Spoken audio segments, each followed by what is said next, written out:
Hi students, 9ാം ക്ലാസ്സിലെ ആദ്യ history ക്ലാസ്സിലേക്ക് സ്വാഗതം. നിങ്ങൾ 8ാം ക്ലാസ്സിലും ഹിസ്റ്ററി പഠിച്ചിട്ടുണ്ട്. അത് ഹിസ്റ്ററിയും ജോഗ്രഫിയും പൊളിറ്റിക്സും ഒക്കെ മിക്സ് ചെയ്തിട്ട് സോഷ്യൽ സയൻസ് എന്നൊരു ടെക്സ്റ്റ് ബുക്ക് ആക്കിയാൽ പഠിച്ചിരിക്കണേ അല്ലേ? എന്നാൽ ഇപ്രാവശ്യം ഹിസ്റ്ററി സോഷ്യൽ സയൻസ് 1 എന്ന് പറഞ്ഞിട്ട് ചരിത്രം ഹിസ്റ്ററി നമുക്ക് വേറെ ഒരു ബുക്കായിട്ട് തന്നെ പഠിക്കാനുണ്ട്. അപ്പൊ നമുക്ക് ഹിസ്റ്ററിയിലെ ആദ്യ ചാപ്റ്ററിലേക്ക് കിടക്കാം. ആദ്യത്തെ ചാപ്റ്ററിന്റെ പേര് നോക്കിയേ, medieval world the centres of power. മധ്യകാല ലോകവും അധികാര കേന്ദ്രങ്ങളും. ഇതാണ് നമ്മുടെ ചാപ്റ്റർ. അതായത് മധ്യകാലഘട്ടത്തിൽ മിഡീവൽ പീരീഡില് നമ്മുടെ വേൾഡില് ലോക ചരിത്രമാണ്, അതുകൊണ്ട് ലോകത്തെ മൊത്തമായിട്ടാണ് ഇതിൽ പഠിക്കുന്നത്. ആ വേൾഡില് പ്രധാനപ്പെട്ടുണ്ടായിരുന്ന അധികാരങ്ങള് ആരുടെയൊക്കെയായിരുന്നു? ആ പ്രധാനപ്പെട്ട പവർ ഉണ്ടായിരുന്ന പ്രധാന രാജാക്കന്മാർ, ആ രാജാക്കന്മാരുടെ കോൺട്രിബ്യൂഷൻ എന്തൊക്കെയാണ്, അവർ ഭരിക്കുമ്പോൾ ഉണ്ടായിരുന്ന ആ ഭരണ രീതികൾ എന്തൊക്കെയാണ്, ഇതൊക്കെയാണ് നമ്മൾ ഈ ചാപ്റ്ററിൽ പഠിക്കുന്നത്. വേൾഡ് ഹിസ്റ്ററി ആയതുകൊണ്ട് തന്നെ യൂറോപ്പിലെയും ഏഷ്യയിലെയും ആഫ്രിക്കയിലെയും അമേരിക്കയിലെയും പ്രധാനപ്പെട്ട പവേഴ്സ്, സെന്റർ ഓഫ് പവേഴ്സ്, അധികാര കേന്ദ്രങ്ങൾ നമ്മൾ പഠിക്കുന്നുണ്ട്. അപ്പോ അവർ ഭരിക്കുമ്പോഴുണ്ടായ ആ നേട്ടങ്ങള്, ആ ഭരണരീതിയുടെ പ്രത്യേകതകൾ, ഇതൊക്കെ നമുക്ക് അറിഞ്ഞിരിക്കണം. ആദ്യം തന്നെ അപ്പൊ നമുക്ക് എന്താണ് മിഡീവൽ എന്നതുകൊണ്ട് ഉദ്ദേശിക്കുന്നതെന്ന് അറിയണം അല്ലെ? അത് ഇത്രേ ഉള്ളൂ. നമ്മുടെ ചരിത്രം പഠിക്കുമ്പോൾ പഠനം എളുപ്പമാവാൻ വേണ്ടിയിട്ട് അന്നത്തെ ചരിത്രകാരന്മാര് ഹിസ്റ്ററിയെ 3 പീരീഡ് ആക്കിയിട്ട് 3 കാലഘട്ടമായിട്ട് ഡിവൈഡ് ചെയ്യുന്നുണ്ട്. അതിലെ ഏറ്റവും പഴയ കാലഘട്ടമാണ് ഏൻഷ്യൻ പീരീഡ് എന്ന് പറയും. അങ്ങനെ ഏഷ്യൻ കാലഘട്ടമൊക്കെ നിങ്ങൾ 8ാം ക്ലാസ്സിൽ പഠിച്ചിട്ടുണ്ട്. അതായത് പുരാതന കാലഘട്ടം. രണ്ടാമത്തത് മിഡീവൽ പീരീഡ്, മധ്യകാലഘട്ടം. മൂന്നാമത്തത് മോഡേൺ പീരീഡ്, അതായത് ആധുനിക കാലഘട്ടം. ഇതിൽ നമുക്ക് പഠിക്കാനുള്ളത് മിഡീവൽ പീരീഡ് ആണ്, മധ്യകാലഘട്ടം. ഇത്രേ ഉള്ളൂ. എന്താണ് മധ്യകാലഘട്ടം എന്ന് ആദ്യം ഒന്ന് അറിഞ്ഞിരിക്കണം അല്ലെ? The period between 5th to 15th century is known as medieval period. ഇത്രേ ഉള്ളൂ. അതായത് 5ാം നൂറ്റാണ്ട് മുതൽ 5th to 15th century, 5 മുതൽ 5ാം നൂറ്റാണ്ട് വരെയുള്ള കാലഘട്ടത്തെ വിളിക്കുന്ന പേരാണ് എന്തെന്ന്? മധ്യകാലഘട്ടം. അപ്പോ വേൾഡ് ഹിസ്റ്ററി ആയതുകൊണ്ട് തന്നെ ലോക ചരിത്രത്തിലെ മധ്യകാലഘട്ടത്തിൽ പല ഭാഗത്തായിട്ട്, ഏഷ്യയിലും യൂറോപ്പിലെയും ആഫ്രിക്കയിലും അമേരിക്കയിലും ഒക്കെ പല രാജ്യത്തായിട്ട് നിലനിന്നിരുന്ന പ്രധാനപ്പെട്ട സെന്റേഴ്സ് ഓഫ് പവർ, അധികാര കേന്ദ്രങ്ങൾ ഏതൊക്കെയാണെന്നാണ് നോക്കുന്നത്. അപ്പൊ എന്താ മിഡീവൽ പീരീഡ് എന്ന് പറഞ്ഞാൽ? The period between 5th to 15th, 5ാം നൂറ്റാണ്ടിലും 15ാം നൂറ്റാണ്ടിലും ഇടയിലുള്ള കാലഘട്ടമാണ് മധ്യകാലഘട്ടം. അപ്പൊ ആ കാലഘട്ടത്തിലെ പ്രധാനപ്പെട്ട അധികാര കേന്ദ്രങ്ങൾ നമുക്ക് പഠിക്കാം.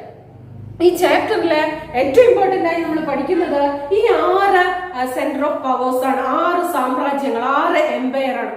അപ്പൊ അന്നത്തെ കാലഘട്ടത്ത് രാജഭരണമാണ്. ആ രാജഭരണത്തിൽ ഏറ്റവും ശക്തമായ, ഏറ്റവും ചരിത്രത്തിൽ ഇടം നേടിയ പ്രധാനപ്പെട്ട 6 ഇതില് ഒന്നാമത്തെ നോക്കാം, ഈസ്റ്റേൺ റോമൻ എംപയർ, പൗരസ്ത്യ റോമൻ സാമ്രാജ്യം. രണ്ടാമത്തത് ഹോളി റോമൻ എംപയർ, വിശുദ്ധ റോമൻ സാമ്രാജ്യം. 3 ദ അറബ് എംപയർ, അറേബ്യൻ സാമ്രാജ്യം. 4 ഒട്ടോമൻ സാമ്രാജ്യം. 5 മംഗോളിയൻ സാമ്രാജ്യം. 6 മാലി സാമ്രാജ്യം. ഇതൊക്കെ ശക്തമായ അന്നത്തെ കാലത്തെ സെന്റേഴ്സ് ഓഫ് പവർ ആണ്, അധികാര കേന്ദ്രങ്ങളാണ്. ഇത് കൂടാതെ നമ്മുടെ ജപ്പാന്റെയും ചൈനയുടെയും അമേരിക്കയുടെയും പഠിക്കുന്നുണ്ട്. അപ്പോൾ ഇതാണ് പ്രധാനപ്പെട്ട 6. ഇതില് ഈ 6 ഓരോന്നായിട്ട് നമുക്ക് നോക്കാം. നിങ്ങൾ നോക്കി, ആദ്യത്തെ 2 നോക്കി, ഈസ്റ്റേൺ റോമൻ എംപയറും ഹോളി റോമൻ എംപയറും. ഇത് രണ്ടും റോമൻ സാമ്രാജ്യമാണ് അല്ലെ? അപ്പൊ റോമൻ എംപയറിനെ ഡിവൈഡ് ചെയ്തതാണ് ആദ്യത്തെ ഈ 2. അതുകൊണ്ട് അതിൽ നിന്ന് തന്നെ നമുക്ക് ആദ്യം തുടങ്ങാം. അപ്പൊ റോമൻ എംപയർ ഡിവൈഡ് ചെയ്തതാണ് ആദ്യത്തെ 2 എംപയർ. നോക്കാം. അപ്പൊ ആദ്യം നമുക്ക് റോമൻ സാമ്രാജ്യം അല്ലെങ്കിൽ റോമൻ എംപയർ നോക്കാം. മധ്യകാലഘട്ടത്തിൽ ഏറ്റവും വിശാലമായ, അതായത് ഏൻഷ്യൻ കാലഘട്ടത്തില് ലാർജസ്റ്റ് എംപയർ ആയിരുന്നു, ഏറ്റവും വലിയ സാമ്രാജ്യമായിരുന്നു റോമൻ എംപയർ. അപ്പോ ഈ സാമ്രാജ്യം വലുതാവുമ്പോൾ കേന്ദ്രത്തിൽ ഇരുന്നു കൊണ്ട് രാജാവ് ബാക്കി എല്ലാ സ്ഥലങ്ങളും ഭരിക്കുക. ഒറ്റ രാജാവല്ലേ ഉണ്ടാവുള്ളൂ. അപ്പൊ ഭരിക്കാൻ വളരെ ബുദ്ധിമുട്ടായി വരികയാണ്. കാരണം രാജാവ്, അന്നത്തെ രാജാക്കന്മാർക്ക് ഒരു പ്രത്യേകതയുണ്ട്, തൊട്ടടുത്ത് കിടക്കുന്ന സാമ്രാജ്യമൊക്കെ അവൾ യുദ്ധം ചെയ്ത് രാജാവിൽ നിന്ന് കീഴടക്കി തന്റെ സാമ്രാജ്യം വലുതാക്കും. അങ്ങനെ വലുതാക്കി മിഡീവൽ പീരീഡിലെ ഏറ്റവും ഈ മിഡീവൽ പീരീഡിലെ ഏറ്റവും ലാർജസ്റ്റ് ആയിട്ടുള്ള എംപറർ ഏതാണ്? റോമൻ ആയിരുന്നു. ആ കാലഘട്ടത്തില് സാമ്രാജ്യം വലുതായപ്പോ ഭരണം ബുദ്ധിമുട്ടാവാൻ തുടങ്ങി. ബുദ്ധിമുട്ടായ സമയത്ത് ആ കാലഘട്ടത്തിലെ നല്ല രാജാവ്, അതായത് ജനങ്ങൾക്ക് വേണ്ടി ഭരിക്കണമെന്നുണ്ടെങ്കിൽ, ആ ഭരണം നല്ല എളുപ്പമാവണമെന്നുണ്ടെങ്കിൽ ആ സാമ്രാജ്യം ഒന്ന് ചെറുതാക്കണം അല്ലെ? അതിനുവേണ്ടി ആ കാലഘട്ടത്തിലെ റോമൻ സാമ്രാജ്യത്തിലെ ഏറ്റവും ശക്തനായ ചക്രവർത്തിയായ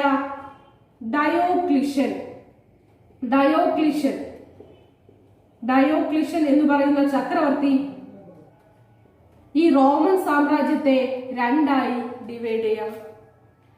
അതായത് ഫോർ ദ അഡ്മിനിസ്ട്രേറ്റീവ് കൺവീനിയൻസ്, ഭരണം എളുപ്പമാവാൻ വേണ്ടി ഈ ഏറ്റവും വലിയ സാമ്രാജ്യത്തെ ഡയോക്ലിഷ്യൻ എന്ന് പറയുന്ന ചക്രവർത്തി, റോമൻ ചക്രവർത്തി, ഇതിനെ 4th സെഞ്ചുറിയിൽ കേട്ടോ, അപ്പൊ മിഡീവൽ തുടങ്ങുന്നതിന് തൊട്ട് മുൻപ് ഈ റോമൻ സാമ്രാജ്യത്തെ രണ്ടായി ഡിവൈഡ് ചെയ്യും.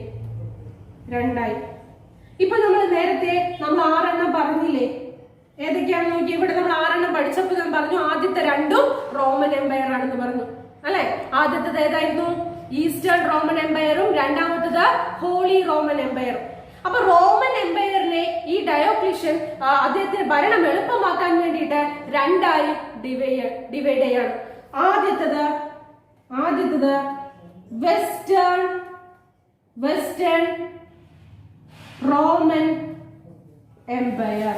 ഒന്നാമത്തത് വെസ്റ്റേൺ റോമൻ എംപയർ. അപ്പൊ അടുത്തത് ഏതായിരിക്കും? നമ്മൾ ആദ്യം പഠിച്ചത് അല്ലെ? ഏതാണത്? Eastern Roman Empire.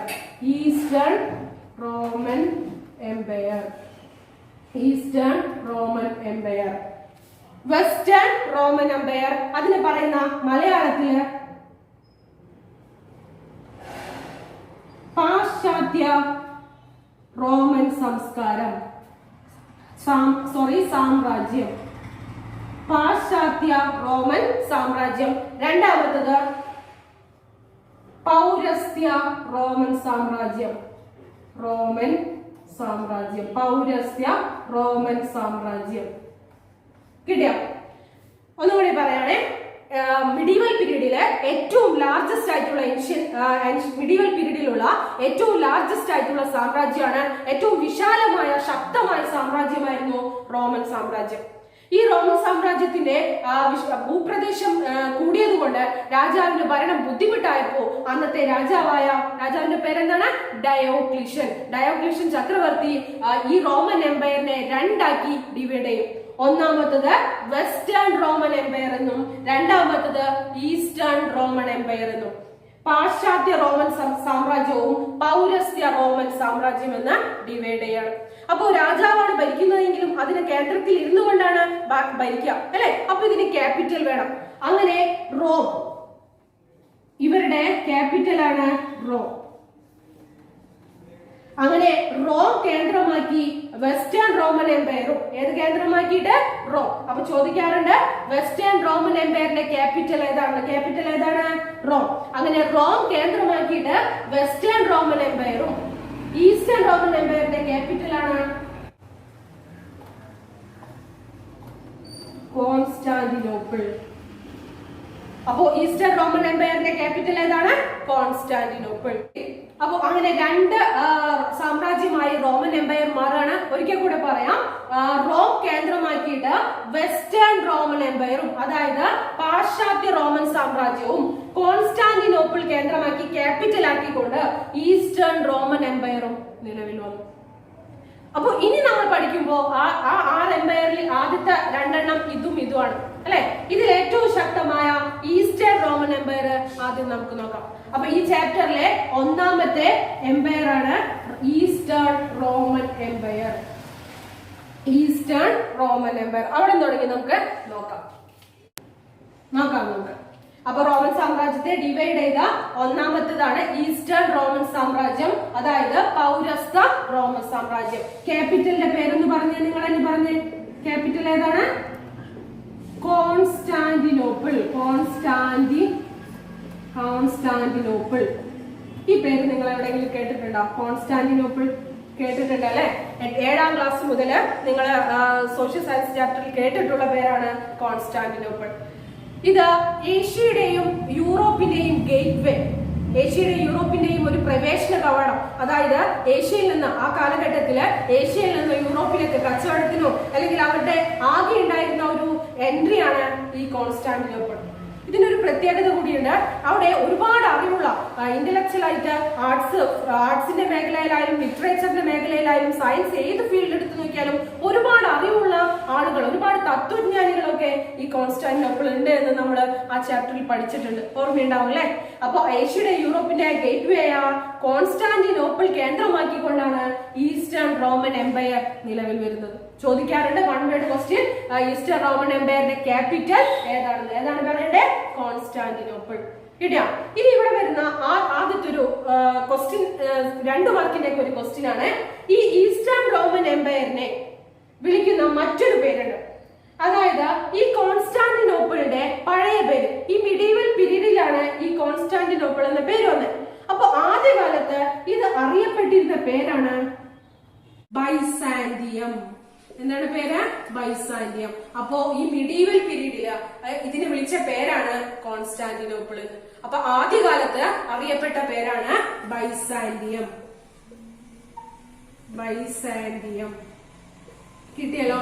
അതുകൊണ്ട് ബൈസാന്റിയം എന്ന പഴയ കാലത്തെ പേരായതുകൊണ്ട് ഈ ഈസ്റ്റേൺ റോമൻ എംപയർ അറിയപ്പെടുന്ന ഈ എംപയറിനെ, ഈ സാമ്രാജ്യത്തെ ചരിത്രത്തിലൊക്കെ പിന്നീടൊക്കെ രേഖപ്പെടുത്തിയ പേര് ബൈസാന്റിയൻ സാമ്രാജ്യം എന്നാണ്. എന്താണ് പേര്? ബൈസാന്റിയൻ. അതാണ് ഈ ഭാഗത്ത് നിന്ന് ചോദിക്കുന്നത്.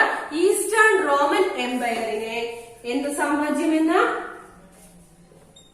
ബൈസാന്റിയൻ എംപയർ എന്ന് വിളിക്കാൻ കാരണമെന്ത്? ബൈസാന്റിയൻ സാമ്രാജ്യം എന്ന് വിളിക്കാൻ കാരണമെന്ത്? അപ്പൊ കാരണം എന്തായിരിക്കും? എന്താ പറയണ്ടേ നിങ്ങള്? ഈസ്റ്റേൺ റോമൻ എംപയറിന്റെ ക്യാപിറ്റൽ ആണ് കോൺസ്റ്റാന്റിനോപ്പിൾ. ഈ കോൺസ്റ്റാന്റിനോപ്പിളിന്റെ ആദ്യകാലത്തെ പേര് ബൈസാന്റിയം എന്നായിരുന്നു. അതുകൊണ്ടാണ് ഇതിനെ ചരിത്രത്തിൽ ബൈസാന്റിയൻ സാമ്രാജ്യം എന്ന് വിളിച്ചത്. അപ്പൊ ചോദിക്കാറുണ്ട് കേട്ടോ, ഈ ഈസ്റ്റേൺ റോമൻ എംപയർ അറിയപ്പെടുന്ന മറ്റൊരു പേരാണ് ചോദിക്കണമെങ്കിൽ ബൈസാന്റിയൻ എംപയർ എന്ന് എഴുതാം. ഇനി എന്തുകൊണ്ട് അതിനെ വിളിക്കുന്നു എന്ന് ചോദിച്ചാൽ ഇത്രയേ ഉള്ളൂ. അതിന്റെ ക്യാപിറ്റലായ കോൺസ്റ്റാന്റിനോപ്പിളിന്റെ പഴയ പേരാണ് ബൈസാന്റിയം. കിട്ടിയല്ലോ. അപ്പൊ ഇതിന്റെ ഒരു ഇൻട്രൊഡക്ഷൻ കിട്ടിയില്ലേ? ഈസ്റ്റേൺ റോമൻ എംപയർ എന്താണെന്ന് കിട്ടി, ക്യാപിറ്റൽ എന്ന് കിട്ടി, ക്യാപിറ്റലിന്റെ പഴയ പേര് കിട്ടി. ആ പഴയ പേരിൽ നിന്ന് ഈ സാമ്രാജ്യം ആ മിഡീവൽ പീരീഡില് അറിയപ്പെടുന്ന പേരും കിട്ടി. എന്താണ് പേര്? ബൈസാന്റിയൻ സാമ്രാജ്യം. ഇനി നമുക്ക് ഈ കാലഘട്ടത്തിൽ ഈ ഈസ്റ്റേൺ റോമൻ എംപയർ ഭരിച്ച ഏറ്റവും ശക്തമായ രാജാവിനെ പരിചയപ്പെടാം. ഏറ്റവും ശക്തമായ, ജനങ്ങൾക്ക് ഇഷ്ടപ്പെട്ട, നീതിയുക്തമായി ജനങ്ങൾക്ക് വേണ്ടി ഭരണം കാഴ്ചവെച്ച, ചരിത്രത്തിൽ രേഖപ്പെടുത്തിയ പേരാണ്, അല്ലെങ്കിൽ ആ കാലഘട്ടത്തിലെ ശക്തമായ ചക്രവർത്തിയുടെ പേരാണ് ജസ്റ്റീനിയൻ എംപറർ, ജസ്റ്റീനിയൻ ചക്രവർത്തി. ഇനി നമുക്ക് ഈ ഭാഗത്ത് നിന്ന് ഡയറക്റ്റ് ആയിട്ട് ഈസ്റ്റേൺ റോമൻ എംപയറിന്റെ ഫീച്ചേഴ്സ് എഴുതാൻ വരുന്നതിനേക്കാൾ കൂടുതൽ ചോദിച്ചിട്ടുള്ളത് role of Justinian emperor in eastern Roman empire. പാശ്ചാത്യ പൗരസ്ത്യ റോമൻ സാമ്രാജ്യത്തില് ഈ ജസ്റ്റീനിയൻ ചക്രവർത്തിയുടെ പങ്ക്, റോള് അല്ലെങ്കിൽ അദ്ദേഹത്തിന്റെ കോൺട്രിബ്യൂഷൻ എന്താണെന്ന് ചോദിക്കാം. അപ്പൊ ഏറ്റവും ശക്തനായ രാജാവ് ആരാണ്? രാജാവിന്റെ ചക്രവർത്തി എന്നാണ് ആ കാലഘട്ടത്തിൽ അറിയപ്പെട്ടിരുന്നത്. പേരെന്താണ്? ജസ്റ്റീനിയൻ. Justinian Justinian emperor. പേരെന്താണ് അപ്പോ? ജസ്റ്റീനിയൻ ചക്രവർത്തി. മാറിപ്പോരുത് കേട്ടോ. ഇനി നമ്മൾ എല്ലാ എംപററും പഠിക്കുമ്പോൾ എല്ലാ സാമ്രാജ്യത്തിലും പ്രധാനപ്പെട്ട രാജാക്കന്മാരുടെ പേരുകളൊക്കെ വരും. അപ്പൊ മറക്കരുത്, പൗരസ്ത്യ റോമൻ സാമ്രാജ്യത്തില് ഈസ്റ്റേൺ റോമൻ എംപയറിലെ ഏറ്റവും ശക്തനായ രാജാവാരായിരുന്നു? ജസ്റ്റീനിയൻ എംപറർ, ജസ്റ്റീനിയൻ ചക്രവർത്തി. ഇനി നമുക്ക് നോക്കാം അദ്ദേഹത്തിന്റെ കോൺട്രിബ്യൂഷൻ എന്താണ്, അദ്ദേഹത്തിന്റെ ഭരണ പ്രത്യേകതകൾ എന്താണ്. അദ്ദേഹത്തിന്റെ ഏറ്റവും വലിയ കോൺട്രിബ്യൂഷൻ എന്ന് പറഞ്ഞാൽ അവിടെ നമുക്കറിയാം, നമ്മളിവിടെ ജീവിക്കുമ്പോൾ നമുക്ക് ഇപ്പോ ഡെമോക്രസിയാണ്, ജനാധിപത്യമാണ്, നമുക്ക് ഒരുപാട് റൈറ്റ്സ് ഉണ്ട്. നമ്മൾ പഠിച്ചിട്ടില്ലേ ഫണ്ടമെന്റൽ റൈറ്റ്സ് എന്നൊക്കെ പറഞ്ഞ മൗലിക അവകാശങ്ങളൊക്കെ ഉണ്ട്. ഈ അവകാശങ്ങളെ സംരക്ഷിക്കുന്ന കോടതികളുണ്ട്. അപ്പോ നമുക്ക് നല്ല ഒരു പീസ്ഫുൾ ആയിട്ടുള്ള ലൈഫ് വേണമെന്നുണ്ടെങ്കിൽ നമ്മുടെ അവകാശങ്ങളൊക്കെ സംരക്ഷിച്ചു കിട്ടുകയും അപ്പൊ നമ്മുടെ നിയമങ്ങളൊക്കെ രേഖപ്പെടുത്തി വെക്കുകയും നിയമം തെറ്റിച്ചാലുള്ള ശിക്ഷാ നടപടികളൊക്കെ ഉണ്ടാവണം. അപ്പൊ നമുക്ക് ഇന്ന് അതുണ്ട്. പക്ഷെ ഈ കാലഘട്ടത്തിലൊക്കെ രാജഭരണം കാഴ്ചവെക്കുമ്പോ ഒരു ഏകാധിപത്യത്തോടു കൂടി രാജാവ് ഭരിക്കുന്ന സമയത്ത് രാജാവിന്റെ ഇഷ്ടത്തിനനുസരിച്ച് നിയമങ്ങൾ അന്ന് മാറ്റുമായിരുന്നു. രാജാവിനോട് താല്പര്യമുള്ള അല്ലെങ്കിൽ രാജാവ് അറിയുന്ന ഒരാളാണ് തെറ്റ് ചെയ്തെങ്കിൽ രാജാവ് ഒരുപക്ഷെ അയാളെ വെറുതെ വിടും. എന്നാൽ ഇവിടെ ചരിത്രത്തിൽ ജസ്റ്റീനിയൻ ചക്രവർത്തിക്ക് ഇത്രയ്ക്കൊരു സ്ഥാനം കിട്ടാൻ കാരണം ആ റോമൻ എംപയറില്, ഈസ്റ്റേൺ റോമൻ കാലഘട്ടത്തിൽ, റോമൻ എംപയറില്, സാമ്രാജ്യത്തില്, ആ റോമിൽ ഈസ്റ്റേൺ റോമിൽ കേട്ടോ, ആ പാശ്ചാത്യ റോമിൽ നിലനിന്നിരുന്ന നിയമങ്ങളെ, ആ പൗരസ്ത്യ റോമിൽ നിലനിന്നിരുന്ന നിയമങ്ങളെ അദ്ദേഹം ക്രോഡീകരിച്ച് ഒരു കോഡ് ഓഫ് ലോ, ഒരു നിയമ സംഹിത, ഒരു പുസ്തകം തയ്യാറാക്കുകയാണ്. അവിടെ ഉണ്ടായിരുന്ന നിയമങ്ങളൊക്കെ ശരിക്കും ഏതൊക്കെ വേണം, ഏതൊക്കെ നിയമങ്ങൾ അനുകൂലമായതുണ്ട്, ജനങ്ങൾക്ക് പറ്റുന്ന നിയമങ്ങൾ എടുത്തിട്ട് എല്ലാവരും നിയമത്തിന് മുന്നിൽ തുല്യരാണ് എന്ന് ജനങ്ങൾക്ക് കാണിച്ചു കൊടുത്തുകൊണ്ട് ആദ്യത്തെ അവിടെ ഉണ്ടായിരുന്ന ഉണ്ടായിരുന്ന നിയമങ്ങളൊക്കെ ക്രോഡീകരിച്ചുകൊണ്ട് അദ്ദേഹം ഒരു പുസ്തകം തയ്യാറാക്കുകയാണ്. അതുകൊണ്ട് മറക്കരുത്, കോഡ് ഓഫ് ലോ. എന്താണ്? നിയമ സംഹിത. അപ്പൊ ജസ്റ്റീനിയൻ ചക്രവർത്തിയുടെ കോൺട്രിബ്യൂഷൻ ചോദിച്ചാൽ കോഡ് ഓഫ് ലോ എന്നാണ്. നിയമ സംഹിത. ഒന്നുമില്ല, അവിടെ റോമിൽ ഉണ്ടായിരുന്ന നിയമങ്ങളെ ക്രോഡീകരിച്ചുകൊണ്ട് ജനങ്ങൾക്ക് ഒരു ജസ്റ്റിസ്, നീതി ഉറപ്പാക്കാൻ വേണ്ടി നിയമങ്ങൾ എഴുതി ചേർത്ത് ഒരു പുസ്തകം തയ്യാറാക്കി. പിന്നീടൊക്കെ നെപ്പോളിയൻ ഒക്കെയാണ് പിന്നീട് ഫ്രാൻസിലൊക്കെ ഇതുപോലുള്ള നിയമസംഹിതകളൊക്കെ തയ്യാറാക്കിയത്. അപ്പോ ആ നെപ്പോളിയൻ വരെ ഒരു മോഡലാക്കി, ഒരു മാതൃകയാക്കി സ്വീകരിച്ചത് ഈ ജസ്റ്റീനിയൻ ചക്രവർത്തിയുടെ കോഡ് ഓഫ് ലോ ആണ്. അപ്പോ ഇവിടെ ഈസ്റ്റേൺ റോമൻ എംപയറില് അദ്ദേഹത്തിന്റെ കോൺട്രിബ്യൂഷൻ ചോദിച്ചാൽ എന്താ പറയണ്ടേ? അദ്ദേഹം അവിടെ ഉണ്ടായിരുന്ന എക്സിസ്റ്റിംഗ് ലോയൊക്കെ, അവിടെ നിലനിന്നിരുന്ന നിയമങ്ങളൊക്കെ ക്രോഡീകരിച്ചുകൊണ്ട്, കോഡിഫൈ ചെയ്തുകൊണ്ട് എന്ത് തയ്യാറാക്കി? Code of law.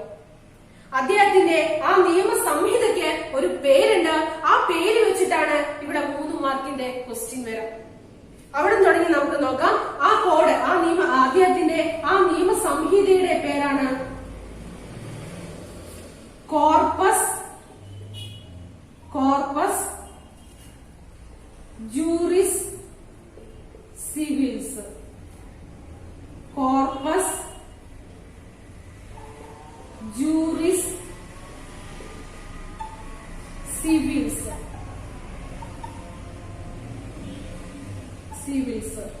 നല്ല ഇമ്പോർട്ടന്റ് ആണ്.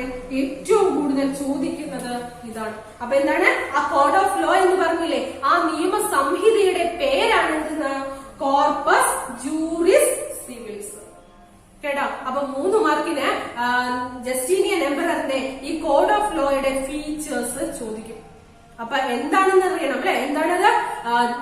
ഈസ്റ്റേൺ റോമിൽ നിലനിന്നിരുന്ന നിയമങ്ങളെ ക്രോഡീകരിച്ചുകൊണ്ട് ഒരു കോഡ് ഓഫ് ലോയാണ് ഈ ജസ്റ്റീനിയൻ ചക്രവർത്തിയുടെ കോൺട്രിബ്യൂഷൻ. ആ കോഡ് ഓഫ് ലോയുടെ പേരാണ് കോർപ്പസ് ജൂറിസ് സിവിൽസ്.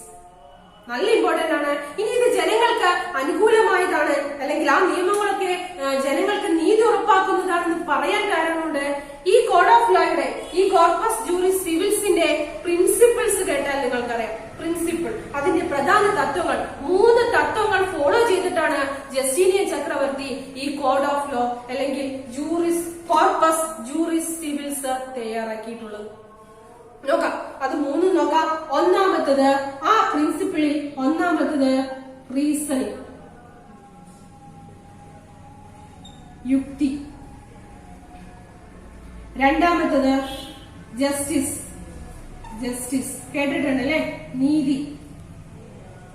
മൂന്നാമത്തത് ജനറോസിറ്റി, ഔദാര്യം. അദ്ദേഹം ഈ നിയമം തയ്യാറാക്കിയപ്പോൾ ഒരിക്കലും രാജാവിന് അനുകൂലമായ, രാജാവിന് ഏകാധിപത്യത്തോടു കൂടി ഭരിക്കാനുള്ള നിയമങ്ങൾ അനുസരിച്ചിട്ടല്ല ഇത് തയ്യാറാക്കിയത്. അദ്ദേഹത്തിന്റെ ഈ കോഡ് ഓഫ് ലോ മുന്നോട്ട് പോയത് ഈ 3 പ്രിൻസിപ്പിൾസ് ആണ്. It followed 3 principles like reasoning, justice and generosity. Reasoning, യുക്തി, നല്ല യുക്തി, ലോജിക്കലായി ചിന്തിച്ചുകൊണ്ട് ഏതൊക്കെ ലോ ഇവിടെ നിൽക്കണം, ഏതൊക്കെ നിയമങ്ങൾ വേണം, നിയമങ്ങൾ അടിച്ചേൽപ്പിക്കാത്ത, ജനങ്ങൾക്ക് ഫ്രീ ആക്കിക്കൊണ്ടുള്ള, കുറച്ച് ഫ്രീഡം ഒക്കെ കൊടുത്തുകൊണ്ടുള്ള നിയമങ്ങൾ തയ്യാറാക്കി. ജസ്റ്റിസ്, നീതി, എല്ലാവരും നിയമത്തിന് മുന്നിൽ തുല്യരാക്കി. അവിടെ പണക്കാരെന്നോ പാവപ്പെട്ട അല്ലെങ്കിൽ ഒരു ജോലിയുടെ ബേസിൽ ഒന്നും ഒരു വേർതിരിവില്ലാതെ നീതിയോടുകൂടി അത് നടപ്പിലാക്കി. ജനറോസിറ്റി, ഔദാര്യം. ഇനി കുട്ടികൾക്കും മുതിർന്ന എല്ലാവർക്കും ഒരേപോലെയല്ല. ആ ജനറോസിറ്റി അതനുസരിച്ച് ഔദാര്യം കൊടുക്കേണ്ടവർക്ക് കൊടുത്തുകൊണ്ടുള്ള നിയമം. ഇങ്ങനെ ഈ 3 പ്രിൻസിപ്പിൾ ഫോളോ ചെയ്തു എന്നുള്ളത് കൊണ്ട് തന്നെയാണ് ഏറ്റവും നല്ല കോഡ് ഓഫ് ലോ ആയി ചരിത്രത്തിൽ ഏതിനെ രേഖപ്പെടുത്തിയിട്ടുള്ളത്? Corpus Juris civils. കിട്ടിയോ? ഒന്നുകൂടി പറയണേ. കോർപ്പസ് ജൂറിസ് സിവിൽസ് കൊണ്ടുവന്ന, കോഡ് ഓഫ് ലോ കൊണ്ടുവന്ന ചക്രവർത്തി ആരാണ്? Justinian emperor. ഏത് കാലഘട്ടത്തിലെ ഏത് എംപററിൽ ഉണ്ടായിരുന്നാണ്? ഈസ്റ്റേൺ റോമൻ എംപയറിലെ ഏറ്റവും ശക്തനായ രാജാവ് ജസ്റ്റീനിയൻ എംപറർ. അപ്പൊ അദ്ദേഹത്തിന്റെ കോഡ് ഓഫ് ലോയുടെ പേര് Corpus Juris Civilis. Code of law എന്ന് പറഞ്ഞാൽ അവിടെ ഉണ്ടായിരുന്ന നിയമങ്ങൾ എന്ത് ചെയ്യാണ്? He codified the existing law. അവിടെ നിലനിന്നിരുന്ന നിയമങ്ങളെ ക്രോഡീകരിച്ചുകൊണ്ട് അദ്ദേഹം എന്തുണ്ടാക്കാണ്? Code of law. ആ കോഡ് ഓഫ് ലോയുടെ പേരാണ് കോർപ്പസ്. എന്റെ കൂടെ ഒന്ന് പറയും, കോർപ്പസ് ജൂറിസ് സിവിൽസ്. തെറ്റിക്കരുത് കേട്ടോ. ഇനി കോർപ്പസ് ജൂറിസ് സിവിൽസ് എന്ന് പറയുമ്പോഴത്തേനും ഏത് രാജാവിനെ, ഏത് ചക്രവർത്തി ഓർമ്മ വരണം? ഏത് ചക്രവർത്തിയാണ്? ജസ്റ്റീനിയൻ. ജസ്റ്റീനിയൻ നിയമങ്ങൾ എന്ന് കൂടി ഇത് അറിയപ്പെടാറുണ്ട്. അപ്പൊ അദ്ദേഹം ജനങ്ങൾക്ക് വേണ്ടിയിട്ടുള്ള നിയമങ്ങളാണ് തയ്യാറാക്കിയത്, അല്ലെങ്കിൽ ജനങ്ങൾക്ക് നീതി ഉറപ്പാക്കാൻ വേണ്ടിയിട്ടാണ് എന്നുള്ള തെളിവാണ് ഇറ്റ് ഫോളോ 3 പ്രിൻസിപ്പിൾസ്. 3 തത്വങ്ങളുടെ ബേസിലാണ് അദ്ദേഹം ഇത് തയ്യാറാക്കിയത്. ആ 3 തത്വങ്ങളാണ് റീസണിങ്, കാര്യകാരണങ്ങൾ സഹിതം യുക്തിയോടുകൂടി ഏതൊക്കെ നിയമങ്ങൾ വേണം, ഏതൊക്കെ നിയമങ്ങൾ വേണ്ട എന്ന് വെച്ചുകൊണ്ട് നല്ല നിയമങ്ങൾ എടുത്ത് അത് കോഡിഫൈ ചെയ്യാണ്, ക്രോഡീകരിക്കുകയാണ്. രണ്ടാമത്തത് ജസ്റ്റിസ്, നീതി ഉറപ്പാക്കിക്കൊണ്ട് അത് എല്ലാവർക്കും നിയമത്തിന് all are equal to law, നിയമത്തിന് മുന്നിൽ എല്ലാവരെയും തുല്യരാക്കിക്കൊണ്ട് നീതി ഉറപ്പാക്കിക്കൊണ്ടുള്ള ജനറോസിറ്റി, ഔദാര്യം. ഈ 3 പ്രിൻസിപ്പളിന്റെ ബേസിലാണ് ഇത് പോകുന്നത്. അപ്പൊ 3 മാർക്കിന് ചോദിക്കുമ്പോ കോഡ് ഓഫ് ലോ തയ്യാറാക്കിയതാണെന്ന് പറയണം, കോഡ് ഓഫ് ലോയുടെ പേര് പറയണം, അത് ഫോളോ ചെയ്യുന്ന 3 ഐഡിയാസ്, പ്രിൻസിപ്പിൾസും പറയണം. ഇനി ഈ corpus Juris civils it divided into 3 part. ഇതൊരു പുസ്തകമാണ് എന്ന് പറഞ്ഞില്ലേ? ഇതൊരു പുസ്തകമാണ്, കോഡ് ഓഫ് ലോ, നിയമങ്ങൾ എഴുതി വെച്ച പുസ്തകം, എഴുതി വെക്കപ്പെട്ട നിയമങ്ങൾ. കാരണം എഴുതി വെക്കപ്പെട്ട നിയമങ്ങളെ മാറ്റാൻ പറ്റില്ല. അപ്പോ നമ്മൾക്ക് രാജഭരണ കാലഘട്ടത്തിലൊന്നും നിയമങ്ങൾ എഴുതിയിട്ടില്ല. അതുകൊണ്ട് തന്നെ രാജാവിന് രാജസദസ്സിലിരുന്നിട്ട് ആ തെറ്റ് നിയമങ്ങളൊക്കെ രാജാവിന് ഇഷ്ടമുള്ളതനുസരിച്ച് മാറ്റാൻ പറ്റുമായിരുന്നു. താല്പര്യമുള്ളതാണെങ്കിൽ ചിലപ്പോൾ അയാൾ തെറ്റ് ചെയ്തിട്ടുണ്ടെങ്കിൽ അയാളോട് പ്രത്യേക താല്പര്യം പരിഗണന കൊടുത്തുകൊണ്ട് ചിലപ്പോൾ അയാളെ വെറുതെ വിടും. ഇവിടെ അങ്ങനെ എഴുതി വെച്ചു കഴിഞ്ഞാൽ പിന്നെ അതില്ല. അതുകൊണ്ടാണ് ആ ജസ്റ്റിസ് എന്ന വാക്ക്, നീതി ഉറപ്പാക്കാനാണ്. അപ്പൊ ആ എഴുതി വെച്ച കോഡ് ഓഫ് ലോ പുസ്തകമാണെന്ന് പറഞ്ഞു. It divided into 3 part. അതിന് 3 ഭാഗങ്ങളുണ്ട്. ഏതിനാണ്? കോർപ്പസ് ജൂറിസ് സിവിൽസിന് 3 ഭാഗങ്ങൾ. ഒന്നാമത്തെ ഭാഗം ദ കോഡ്. കോഡ് പുസ്തകമാണ് ദ കോഡ്. രണ്ടാമത്തെ നോക്കാം ദ ഡൈജസ്റ്റ്. മൂന്നാമത്തത് ഇൻസ്റ്റിറ്റ്യൂട്ട്. മൂന്നാമത്തത് എന്താണ്? ഇൻസ്റ്റിറ്റ്യൂട്ട്.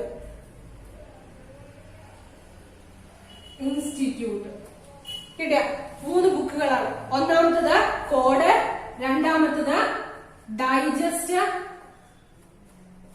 മൂന്നാമത്തത് ഇൻസ്റ്റിറ്റ്യൂട്ട്. കിട്ടില്ലേ 3? അപ്പോ കോർപ്പസ് ജൂറിസ് സിവിൽസ് എന്ന നിയമസംഹിത code of law it divided into 3 books. 1 the code, 2 the digest, 3 the institute. ഇനി ആദ്യത്തെ നോക്കാം ദ കോഡ്. ഇതില് it contain the law, existing laws in Rome. ഈ കോഡ് എന്ന പുസ്തകത്തിൽ ഉൾപ്പെടുത്തിയിരുന്നത് റോമിൽ നിലനിന്നിരുന്ന നിയമങ്ങൾ ക്രോഡീകരിച്ചുകൊണ്ട് നിയമം എഴുതി വെച്ച പുസ്തകം. എന്താണ് ഇതിലുള്ളത്? നിയമങ്ങൾ. അപ്പൊ ഇവിടെ ഓർമ്മ വരേണ്ടത് ലോസ് ആണ്. നിയമങ്ങൾ.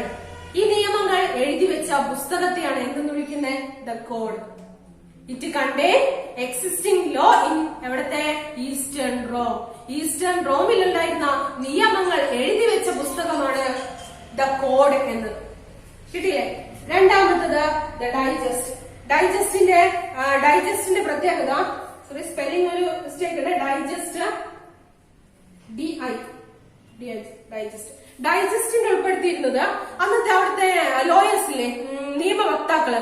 ആ നിയമവക്താക്കൾക്ക് അവിടെയുള്ള നിയമങ്ങളിൽ ഒപ്പീനിയൻ പറയാൻ പറ്റും. അതായത് ഇത് മാറ്റണം, അത് മാറ്റണ്ട എന്നൊക്കെ പറഞ്ഞിട്ട്, അല്ലെങ്കിൽ ഈ നിയമം അവിടെ കൊണ്ടുവന്നത് എന്തിനു വേണ്ടിയിട്ടാണ്, കാരണം അവരുടെ റീസണിങ് കാരണകാര്യസഹിതമാണ് നിയമങ്ങൾ എഴുതിയത്. അതുകൊണ്ട് ഈ ഡൈജസ്റ്റ് എന്ന പുസ്തകത്തിൽ അന്നത്തെ അവിടുത്തെ വക്കീലന്മാരുടെ ഒപ്പീനിയനാണ്. അപ്പൊ it contain the opinion of ആരുടെ ആയിരിക്കും? ജൂറീസ്. അന്നത്തെ അവിടുത്തെ ജൂറീസിന്റെ വക്കീലന്മാരുടെ നിയമജ്ഞരുടെ ഒപ്പീനിയൻ, അഭിപ്രായങ്ങൾ രേഖപ്പെടുത്തിയ പുസ്തകമാണ് ദ ഡൈജസ്റ്റ്. എന്തിനാണ് ഈ നിയമം കൊണ്ടുവന്നിരിക്കുന്നത്, ആ നിയമം ഇവിടെ നടപ്പിലാക്കിയാൽ എന്തൊക്കെ ഉണ്ടാവും, അങ്ങനെ അവരുടെ ഒപ്പീനിയനുകളിൽ അഭിപ്രായങ്ങൾ നമ്മളെ മനസ്സിലാക്കി തരാനുള്ളത്, അതാണ് ഡൈജസ്റ്റ്. മൂന്നാമത്തത് ഇൻസ്റ്റിറ്റ്യൂഷൻ കേട്ടിട്ടുണ്ട്, സ്ഥാപനങ്ങൾ അല്ലെ. അതായത് അന്നപ്പോ സ്ഥാപനങ്ങളൊന്നുമില്ല പഠിക്കാനൊന്നും. അപ്പൊ എന്തായിരിക്കും? നിയമങ്ങൾ. അതന്നെ, നിയമങ്ങൾ പഠിക്കാനുള്ള പുസ്തകമാണ്. It is a small book to study the law. നിയമങ്ങൾ പഠിക്കാനുള്ള ചെറിയ പുസ്തകമാണ് എന്തെന്ന് പറയുന്നത്? ഇൻസ്റ്റിറ്റ്യൂട്ട് എന്ന് പറയുന്നത്. ഇത്രയേ ഉള്ളൂ. ഈ 3 പുസ്തകങ്ങൾ ജസ്റ്റീനിയൻ തയ്യാറാക്കി, കോഡ് ഓഫ് ലോ തയ്യാറാക്കി. ഇതിന് 3നെയും കൂടി പറയുന്ന പേരാണ് കോർപ്പസ് ജൂറിസ് സിവിൽസ് എന്ന്. കിട്ടിയോ? നന്നായി കിട്ടിയോ? നല്ല ഇമ്പോർട്ടന്റ് ആയ ഭാഗമാണ്. ഈസ്റ്റേൺ റോമൻ എംപയറിലെ ശക്തനായ രാജാവായ ജസ്റ്റീനിയന്റെ കോൺട്രിബ്യൂഷൻ എന്ന ക്വസ്റ്റ്യൻ ഉണ്ടാവുള്ളൂ. ആ കോൺട്രിബ്യൂഷൻ എന്ന് പറയുമ്പോഴത്തേക്ക് നിങ്ങൾക്ക് എന്താ ഓർമ്മ വരണ്ടേ? Code of law. ആ കോഡ് ഓഫ് ലോയുടെ പേരെന്താ ഓർമ്മ വരണ്ടേ? Corpus juris civil. ഇത് ഫോളോ ചെയ്യുന്ന 3 ഐഡിയാസ് എന്ന് പറയേ. 3 റീസണിങ്, ജസ്റ്റിസ് ആൻഡ് ജനറോസിറ്റി. യുക്തി, നീതി, ഔദാര്യം.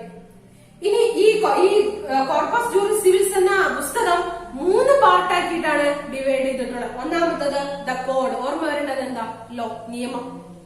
ആ ഈസ്റ്റേൺ റോമൻ എംപയറിലെ നിയമങ്ങൾ എഴുതി വെച്ച പുസ്തകം. It contain the law, existing law in Rome. റോമിൽ നിലനിന്നിരുന്ന നിയമങ്ങൾ എഴുതിയ പുസ്തകം. 2 ഡൈജസ്റ്റ്. ഡൈജസ്റ്റിന്റെ പ്രത്യേകത എന്താ? Opinions of lawyers, juries. അന്നത്തെ വക്കീലന്മാരുടെ അഭിപ്രായങ്ങൾ. ഈ നിയമം എന്തിനു വേണ്ടി കറക്റ്റ് പറഞ്ഞുതരാണ്. ഈ നിയമം ഉണ്ടെങ്കിൽ നമുക്ക് ഇതുപോലുള്ള സമാധാനം ഉണ്ടാവും. അങ്ങനെ അവരുടെ വക്കീലന്മാരുടെ ഒപ്പീനിയൻ പറയുന്ന പുസ്തകമാണ് ദ ഡൈജസ്റ്റ്. മൂന്നാമത്തത് ഈ നിയമങ്ങൾ എന്ത് ചെയ്യാനുള്ളത്? To study. It is a small book to contain, അല്ലെങ്കിൽ it help to study the law. അപ്പൊ ഇവിടെ ഓർമ്മ വരേണ്ടത് സ്റ്റഡി ലോ ആണ്, നിയമം പഠിക്കാനുള്ള പുസ്തകം. ഇത് ഓർമ്മ വരേണ്ടത് ഒപ്പീനിയൻ ഓഫ് ലോയേഴ്സ്. കിട്ടിയാ? അപ്പൊ ഇത് പഠിക്കാൻ എളുപ്പമാണ്. ആദ്യത്തേത് ഓർമ്മ വരേണ്ടത് നിയമം, ലോ. രണ്ടാമത്തത് ഒപ്പീനിയൻ ഓഫ് ലോയേഴ്സ്, വക്കീലന്മാരുടെ, അന്നത്തെ ലോയേഴ്സിന്റെ, നിയമജ്ഞരുടെ അഭിപ്രായങ്ങൾ രേഖപ്പെടുത്തിയ പുസ്തകം. 3 സ്റ്റഡി ഓഫ് ലോ, നിയമം പഠിക്കാനുള്ള ചെറിയ പുസ്തകം. ഇത്രയേ ഉള്ളൂ. ഇത് ഒരു 3-4 മാർക്കിനായിട്ട് ചോദിക്കും. അപ്പൊ ഇത് മുഴുവൻ എക്സ്പ്ലെയിൻ ചെയ്യണം. ജസ്റ്റീനിയൻ ചക്രവർത്തി. അപ്പോ ശരിക്കും ഈസ്റ്റേൺ റോമൻ എംപയറിൽ ഇത്രേ പഠിക്കാനുള്ളൂ. കാരണം ഈ ജസ്റ്റീനിയൻ ചക്രവർത്തിക്ക് ശേഷം പിന്നീട് ശക്തനായ ഒരു രാജാവ് അവിടേക്ക് വന്നില്ല. അതുകൊണ്ട് തന്നെ അവിടെ പതുക്കെ തകർച്ച തുടങ്ങാണ്. ഈ കോൺസ്റ്റാന്റിനോപ്പിളിന്റെ ഫീച്ചേഴ്സ് ഞാൻ നേരത്തെ പറഞ്ഞത് നിങ്ങൾ ഓർക്കുന്നുണ്ടാവും. ഒരുപാട് കഴിവുള്ള, ഇന്റലക്ച്വൽ ആയിട്ട്, സയൻസിന്റെ ഫീൽഡിലും എല്ലാത്തിലും ഒരുപാട് തത്വജ്ഞാനികൾ, ഫിലോസഫേഴ്സ് ഒക്കെ ഉള്ള സ്ഥലമാണ്. ഇത് ഒരുപാട് റിസോഴ്സസും അവിടെയുണ്ട്. അതുകൊണ്ട് അന്നൊക്കെ ഇങ്ങനെ യുദ്ധം ചെയ്ത സ്ഥലങ്ങൾ കീഴടക്കുന്ന ഒരു രീതിയല്ലേ. ഈ ഏഷ്യയുടെയും യൂറോപ്പിന്റെയും ഇടയിലുള്ള ഈ കോൺസ്റ്റാന്റിനോപ്പിളിനെ അന്നത്തെ ടർക്സ് കേട്ടിട്ടുണ്ടാവും, തുർക്കികൾ. അതായത് 15ാം നൂറ്റാണ്ടിൽ 15th സെഞ്ചുറിയില് ഈ കോൺസ്റ്റാന്റിനോപ്പിളിനെ, അതായത് ഈസ്റ്റേൺ റോമൻ എംപയറിന്റെ ക്യാപിറ്റലിനെ, ഒരു രാജ്യത്തിന്റെ തലസ്ഥാനത്തെ കീഴടക്കിയാൽ അതിന്റെ അർത്ഥം ഏത് കീഴടക്കിയെന്ന? Roman Empire കീഴടക്കിയെന്നാണ്.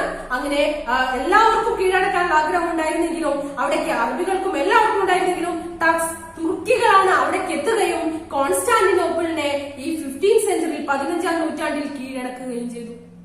അതോടുകൂടി ഈസ്റ്റേൺ റോമൻ എംപയർ അവസാനിക്കുകയാണ്. അപ്പോ നമുക്ക് ആകെ പഠിക്കാനുള്ളത് ജസ്റ്റീനിയനെ കുറിച്ച് മാത്രമാണ്. ആ ജസ്റ്റീനിയൻ ചക്രവർത്തിക്ക് ശേഷം പിന്നീട് ഒരു നല്ല ചക്രവർത്തി വന്നില്ല എന്നുള്ളതും ഇതിന്റെ ഒരു തകർച്ച പതുക്കെ തുടങ്ങാൻ കാരണമായി. എന്നാലും ഇത് അവസാനിച്ചതായിട്ട് നമുക്ക് തന്നെ പറയണം. അപ്പൊ എന്താ പറയേണ്ടത്? Turks concord the capital. Concord, കീഴടക്കി. എന്തിനെ കീഴടക്കി? Capital of Constantinople. അപ്പൊ അവരുടെ സാമ്രാജ്യത്തിന്റെ തലസ്ഥാനത്തെ കീഴടക്കി എന്ന് പറഞ്ഞാൽ ഈ ഈസ്റ്റേൺ റോമൻ എംപയർ അവസാനിക്കുകയാണ്. ഇത്രേ ഉള്ളൂ. അപ്പൊ ഒരെണ്ണം തന്നെയാണ്, ഒരു എംപയർ മാത്രമേ നമ്മൾ ഇന്ന് പഠിച്ചിട്ടുള്ളൂ. മനസ്സിലായിട്ടുണ്ടാവും എന്ന് വിചാരിക്കുന്നു. വേണമെങ്കിൽ ഒന്ന് ചുരുക്കി നമുക്കൊന്ന് പറയാം. ഈസ്റ്റേൺ റോമൻ എംപയർ, അതിന്റെ ക്യാപിറ്റൽ കോൺസ്റ്റാന്റിനോപ്പിൾ. കോൺസ്റ്റാന്റിനോപ്പിളിന്റെ പഴയ പേര് ബൈസാന്റിയം. ഓർമ്മയില്ലേ? ബൈസാന്റിയം എന്ന പേരുള്ളത് കൊണ്ട് ഈ എംപയർ അറിയപ്പെടുന്ന മറ്റൊരു പേര് ബൈസാന്റിയൻ എംപയർ, ബൈസാന്റിയൻ സാമ്രാജ്യം. ഇതിൽ ഏറ്റവും നല്ല രാജാവ് ആരാണ്? അല്ലെങ്കിൽ ചരിത്രത്തിൽ സംഭാവന നൽകിയ രാജാവാരാണ്? ജസ്റ്റീനിയൻ. ആ സംഭാവനയാണ് കോഡ് ഓഫ് ലോ. പേരെന്താ? Corpus juris civil. അതിന്റെ 3 ഐഡിയാസ് കിട്ടി.